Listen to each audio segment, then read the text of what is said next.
In our other video, we talked about classifying different types of triangles and naming them by their sides and by their angles. If I were to name this triangle by its angles, just looking at the angles, if I were to flip this around and look at the angle in each corner, I can safely say that this is an acute triangle. All of the angles are less than 90 degrees.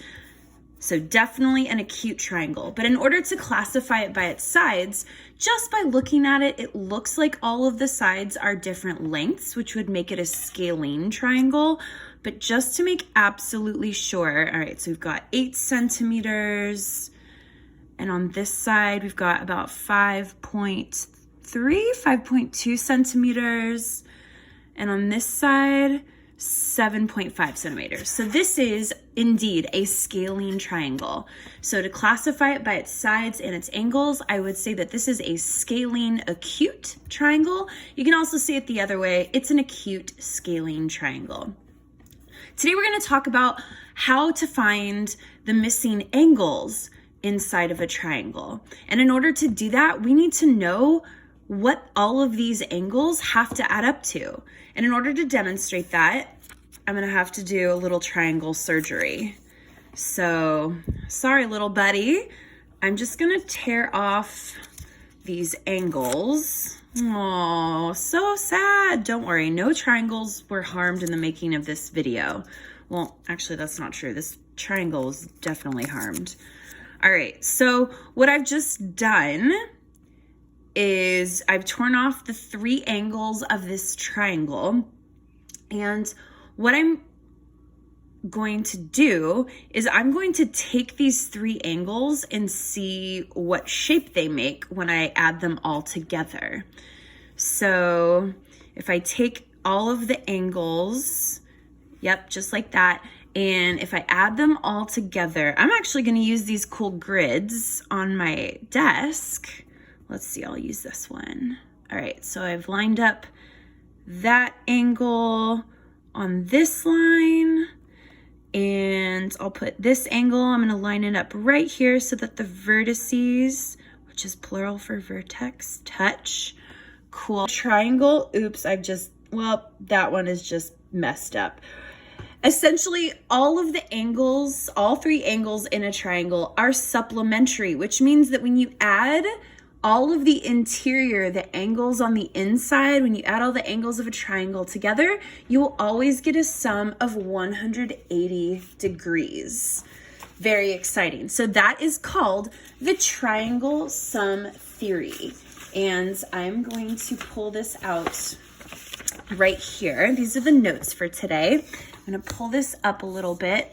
All right, so here's the activity we just did where we did a little triangle surgery.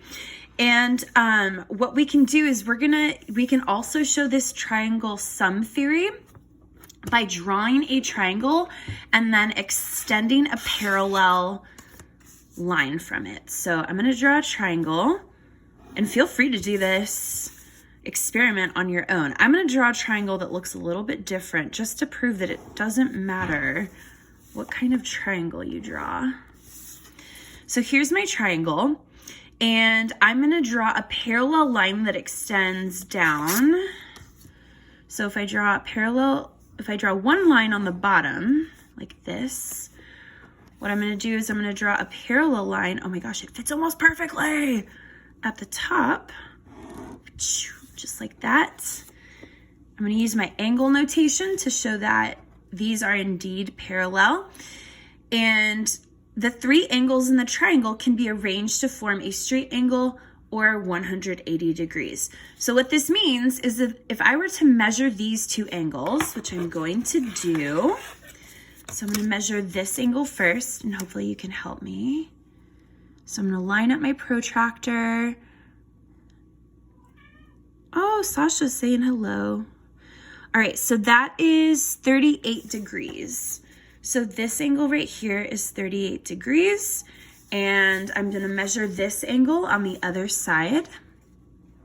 Okay, measuring, trying to get as exact as possible. Oh, it's hard with all these lines intersecting. It looks like this is about 51 degrees. And there's construction going on in the back. Fabulous. So if I were to take these two angles and look and measure these angles up here, just like in the model, they should equal 38 and 51. Let's make magic happen. So I'm measuring this angle right here. It is 51 degrees exactly. These two angles are congruent, so I'm going to put the little notch to show that. And this angle right here should equal 38 degrees. And the reason why these are going to be congruent angles, oops, let's see, 38, 39, oh, it's so close. It's hard. It's hard with a pen. All right, so the reason why these angles are congruent, think about it. We just talked about transversals. Here's our set of parallel lines, and if this is a transversal, our alternate interior angles are congruent. So I'm gonna color these in so that makes more sense. So alternate interior, they are alternating on the inside between the two parallel lines. Just like if this was the transversal, these two alternating interior angles would be congruent. Cool. So the fact that every single triangle, well, first of all, we should find out what this missing angle is. We know that 38 plus 51 plus this missing angle equals 180. So 38 plus 51 is 89. And in order to figure out what that missing angle is, I'm going to subtract 180 minus 89. And it is, oh my goodness, it is 91 degrees. So what we have here is a scaling obtuse angle because one of the angles is greater than 90 degrees. So this missing angle would be 91 degrees. So 91 plus 38 plus 51 equals 180. The interior angles of triangles all have a sum of 180 degrees. And this is called the triangle sum theory. Triangle, I'm gonna try to write it so it focuses on shaky camera. There we go, the triangle sum theory. This theory states that the interior angle measures of a triangle add to 180 degrees. So again, you can see here, 43 degrees plus 79 degrees plus 58 degrees. Let's add those together just to make sure. I'm gonna add this one in chunks. All right, so we've got 101 degrees, and I'm gonna add that last one plus 79 degrees. Indeed, that equals 180 degrees. Now, for homework, you're gonna be seeing triangles like this that have variables instead of angles. So if you had to show that these angles have a sum of 180, you just write this, R plus S plus T equals 180 degrees. That's it. That's all you have to write. You can't solve it because you do not have the angle measures. So when we classify triangles by angles, this is again just a review. You have the vocabulary sheet. All of the angles in an acute triangle are less than 90 degrees. So all of the angles are less than 90 degrees. In a right triangle, you have one 90-degree angle. And I'm gonna put in parentheses all angles, just so we don't forget. All the angles in an acute triangle are less than 90 degrees. In a right triangle, you have one angle that's 90 degrees. And then in an obtuse triangle, you have one angle that is greater than 90 degrees.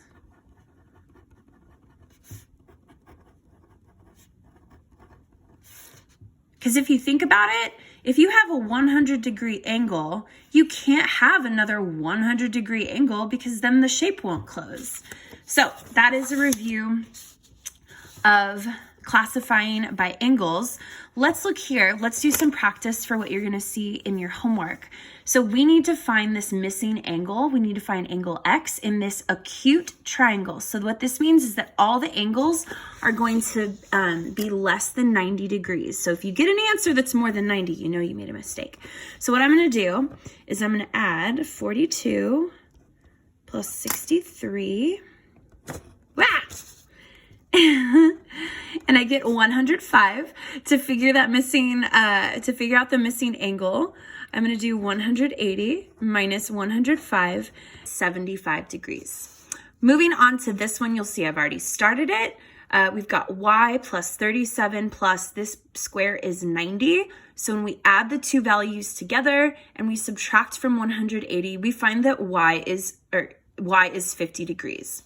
So classifying triangles by sides. So again, this is the second set of vocabulary that is on your vocab list. We're naming the triangle by its sides. In an equilateral triangle, all sides are equal, or all sides are congruent. All sides are congruent. All the sides are equal. In an isosceles triangle, 2 of the 3 sides are congruent or equal. Isosceles, 2 of the sides are congruent.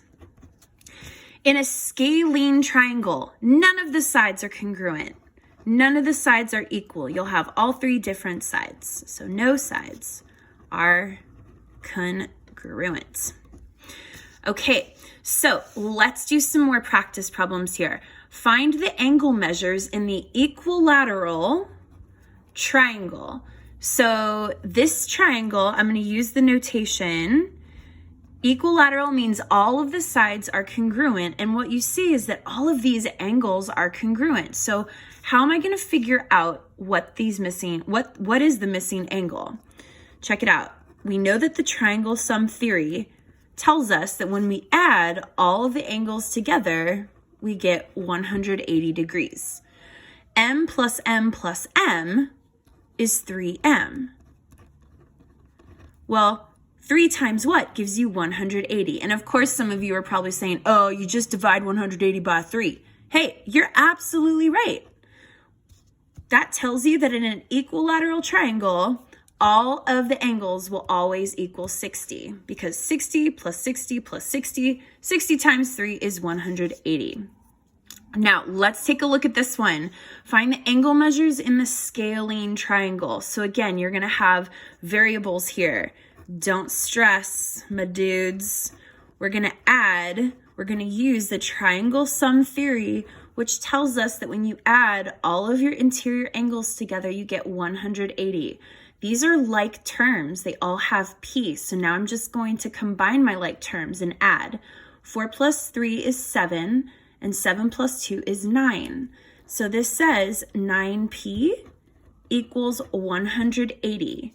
So 9 times what is 180? When I divide by 9, I find out that p equals 20. My problem is not over. I need to find what each of these angles are. So if p is 20, this angle is 2 times 20. So that angle is 40. This angle is 3 times 20, which is 60. And this angle is 4 times 20, which is 80. Awesome.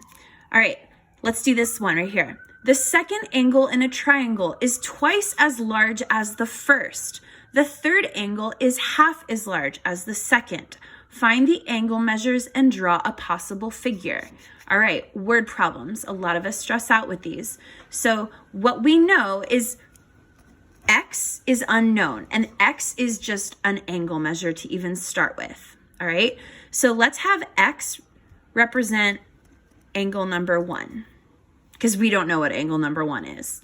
We do know that the second angle is twice as large as the first. So angle number 2 is twice as big as angle number 1. So it is 2 times X.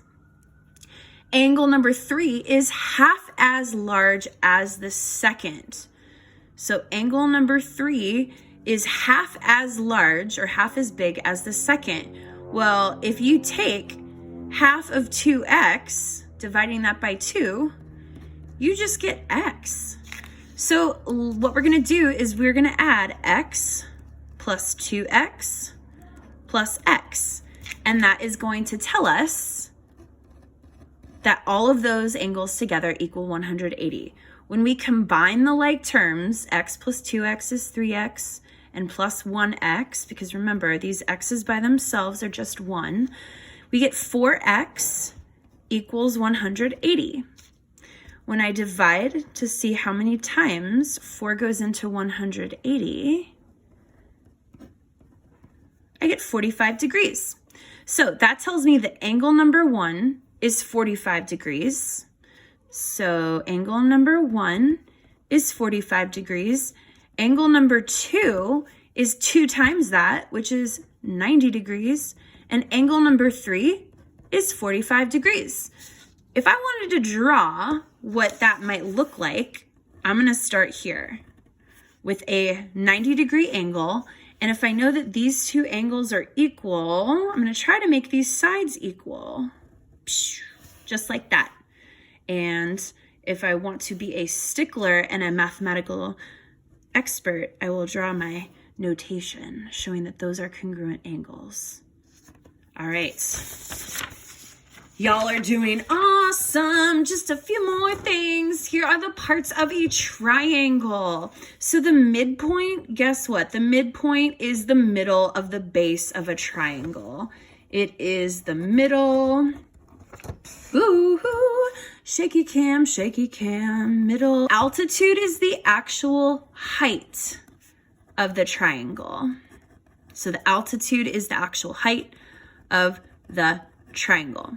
So you'll see here, this is the actual height. This can't be the height. You don't measure at a slant. You measure from the tallest point in the triangle all the way down until it makes a 90-degree angle. And if you look here, let's read this together. In the figure, M is the midpoint of PQ. So here's where our line segments come in. And RM is the altitude of triangle PQR. Find the length of RM. Oh my goodness. All right, well, guess what? I am seeing a Pythagorean theorem problem. We're taking it back. A squared plus B squared equals C squared. That is our Pythagorean theorem, where if we have a right triangle, it tells us that when we square the sides of the legs, we're going to get a square of the hypotenuse. So using the information, let's take 1/2 of this triangle. We're going to take this triangle, and we know that the hypotenuse is 20 meters. We are actually trying to find this. We need to know the altitude, the height, so this is missing.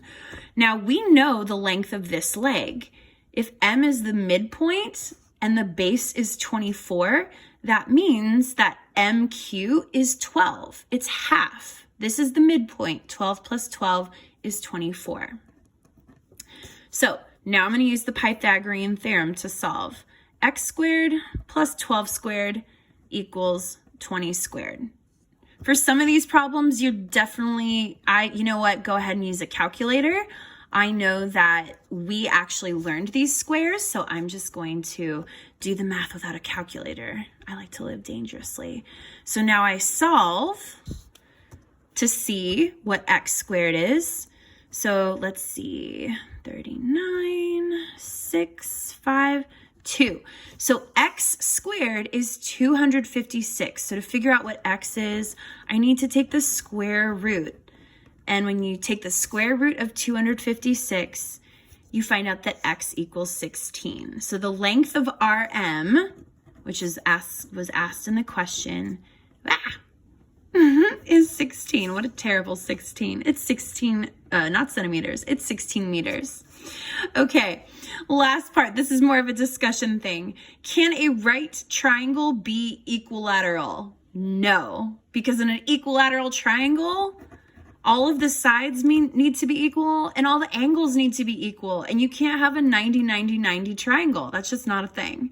Can a right triangle be isosceles? Yes, it totally can. You can have a 90-45-45 triangle. Yeah, you totally can.